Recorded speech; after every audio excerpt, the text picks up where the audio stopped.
अब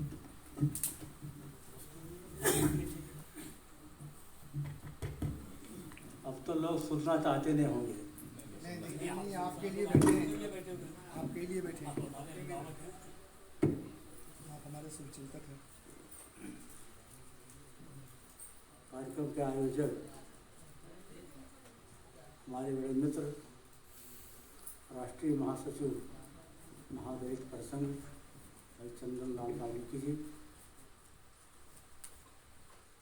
कार्यक्रम में उपस्थित मुकुल लाल वाल्मीकि जी, रवि टोलकर जी, श्याम किशोर बेचैन जी, कमलेश सोलंकी जी, दिलीप धानुक जी, डॉक्टर नंद किशोर जी, श्री सरोज कुमार जी, श्री चंदन रावत जी, श्रीमती पंडला जी, श्री हिमांशु लोहरा जी, डॉक्टर अंकुर जी, माननीय एडवोकेट अमरजीत भारती जी, कुलदीप वाल्मीकि जी, राजकुमार धामी जी और बाकी सभी जिनका नाम नहीं ले पा रहा हूँ, सभी मित्रों और साथियों, मुझे दोपहर को ही जाना चाहिए था, लेकिन मुख्यमंत्री जी के साथ 2 कार्यक्रम में हो गया और उसके बाद में राष्ट्रीय स्वयंसेवक संघ के प्रचारक की माता जी का स्वर्गवास हो गया, तो इस बीच में मुझे देर हो गया, इसके लिए मैं क्षमा चाहता हूँ। बहुत देर से आप इंतज़ार कर रहे होंगे, कुछ लोग जाने वाले होंगे, गाड़ियाँ छूट गई होंगी, कुछ और, फिर भी आपने अपना धैर्य रखा इतना, यह धैर्य बताता है कि आप जिस काम के लिए आगे बढ़ने जा रहे हैं उसको कोई रोक नहीं सकता। बाबा साहब के परिनिर्वाण दिवस के अवसर पर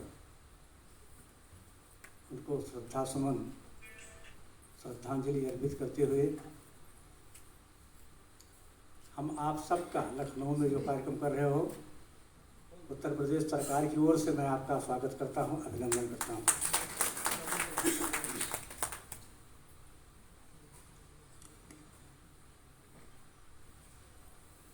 बाबा साहब के बारे में कोई नई चीज बताने की बची नहीं है, आप लोग चर्चा किए होंगे,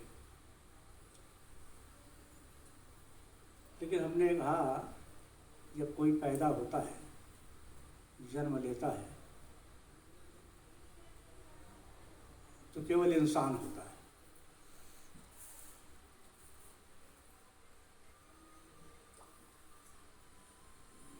लेकिन जब साधना करता है संत हो जाता है,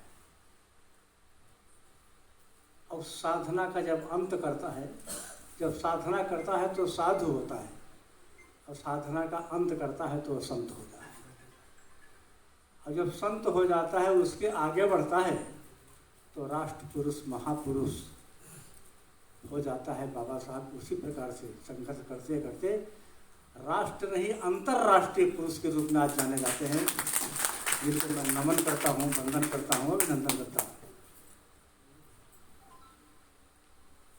इस अवसर पर परिसंघ ने जो एक आज बैठ करके चर्चा की होगी, सामाजिक कुरीतियां वर्षों से चली आ रही,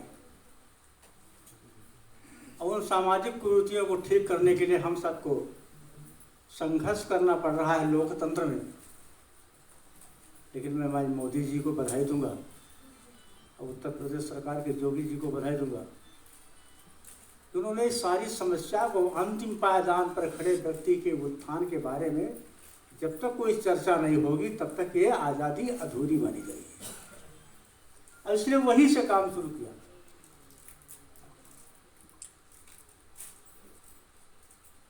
ये जो मुगलों के ज़माने में, पहले में संकोच नहीं करता, जो काम का बंटवारा किया, काम का जब बंटवारा करके वो जात का बंटवारा कर दिया। मुगलों के ज़माने में सल्तनत उनके ज़माने में क्या जैसा चाहते वैसा चलता था, जो चाहते थे वैसा करते थे, जिसको जैसा चाहते थे वैसा करवाते थे। तो महलों में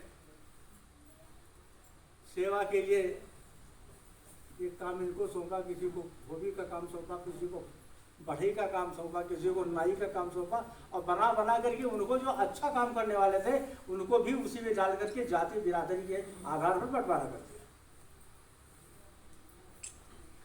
पंडित दीनदयाल उपाध्याय ने इसी बात कहा था कि जब तक अंतिम पायदान पर खड़े व्यक्ति का उत्थान नहीं होगा तब तक हम देश की आज़ादी को अधूरा मानते हैं। इसलिए हमारी सरकार ने भी हम सब ने इसको स्वीकार किया है। तो चंदन जी को बहुत बहुत बधाई देता हूँ। समय समय पर झगड़ा भी करते रहते हैं, लड़ते भी रहते हैं। उत्तर प्रदेश सरकार ने इसको प्रतिबद्ध होकर के कहा है कि सर पे मैला ढोने का काम अगर कोई पकड़ा जाएगा, कोई कराता है तो उसके खिलाफ कार्रवाई की जाएगी।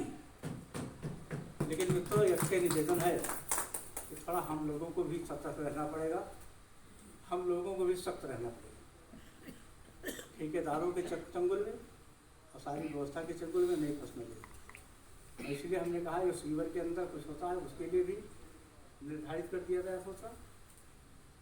लेकिन हमने कहा है किसी भी प्रकार से किसी भी जात बिरादरी को लेकर के आगे सीवर का काम कराओ। हमारी ये बिरादरी सीवर के काम के लिए नहीं है। हम स्वच्छ रहते हैं, स्वच्छ रखते हैं और स्वच्छ कार्य के अनुसार व्यवस्था करते रहते हैं। इसलिए हम किसी के गुलाम बन करके नहीं रह जाते, हम किसी के आश्रित बन के नहीं रहना चाहते। उत्तर प्रदेश सरकार चंदन जी आपके हर प्रकार के संरक्षण में आपके साथ खड़ी है। आपके सामाजिक न्याय समिति की गठन हुआ था और गठन के बाद में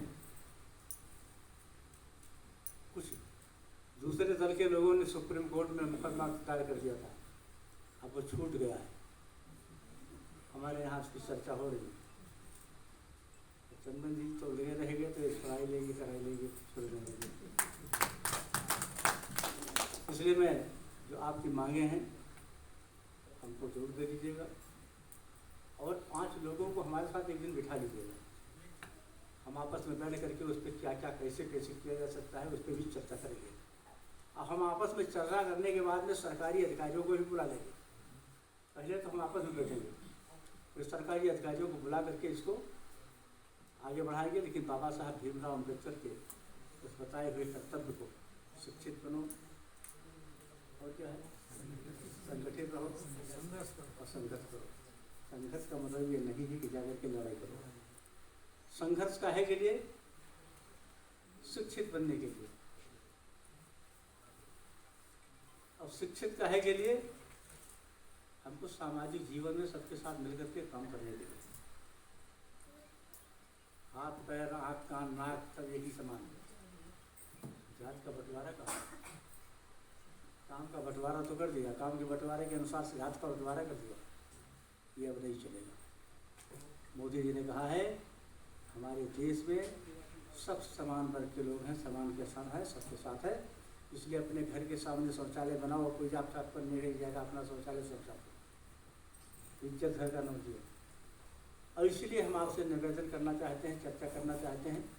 बाबा साहब के परिनिर्वाण दिवस के अवसर पर हम संकल्प लेके निवेदन आपसे करना चाहते हैं। अभी अपने गाना एक बहुत बढ़िया गीत सुनाया और उसमें नौका पार करने की बात आई। क्यों बैठ जाओ यार, नौका पार करने की बात कराई, बहुत अच्छा कविता।